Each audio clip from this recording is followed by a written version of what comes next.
अंगारकी संकष्टी चतुर्थी कापूर सोबत हा एक उपाय करा, सर्व संकट दूर होतील। नमस्कार मित्रांनो, उद्या आहे खूप खास दिवस अंगारकी संकष्ट चतुर्थी आणि या दिवशी एक छोटा उपाय तुमच्या आयुष्यात मोठा बदल घडवू शकतो। आज मी तुम्हाला सांगणार आहे कापूर सोबत करायचा एक सोपा उपाय, अडथळे दूर करण्याची साधना, कुटुंबासाठी विशेष प्रार्थना। अंगारकी चतुर्थीचं सामर्थ्य। चतुर्थी मंगळवार विशेष योग। हा दिवस शक्तिशाली मानला जातो।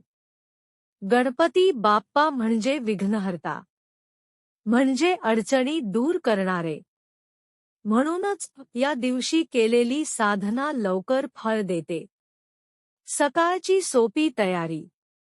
लवकर उठा, स्नान करा, स्वच्छ कपडे घाला, देवासमोर दिवा लावा, गणपतीला फुल आणि दूर्वा अर्पण करा। मंत्र 21 वेळा गणपते नमः। कापूर उपाय। आता सगळ्यात महत्त्वाचा उपाय कसा करायचा? संध्याकाळी गणपतीसमोर बसा, एक छोटा कापूर घ्या, त्यासोबत एक वस्तू ठेवा, लवंग, थोडी साखर। कापूर पेटवा आणि मनात प्रार्थना करा, गणपती बाप्पा, माझ्या आयुष्यातील सर्व अडथळे दूर करा। याचा अर्थ काय? कापूर जळतो, नकारात्मकता नष्ट होते, प्रकाश, सकारात्मक ऊर्जा। हा एक सिंबॉलिक उपाय आहे, पण प्रभाव मनावर पडत। कुटुंबासाठी विशेष प्रार्थना। फक्त स्वतःसाठी नाही, कुटुंबासाठीही प्रार्थना करा।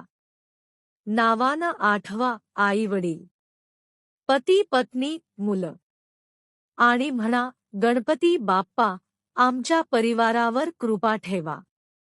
उपवास आणि नियम। शक्य असेल तर उपवास करा, फळ, दूध घेऊ शकता। चंद्रदर्शनानंतर आरती करा। उपवास सोडा। काय टाळावं? राग, वाद, नकारात्मक बोलणं, कारण मन शांत असणं आवश्यक। फायदे: अडथळे कमी होतात, मन शांत होतं, घरात सकारात्मक वातावरण, आत्मविश्वास वाढतो।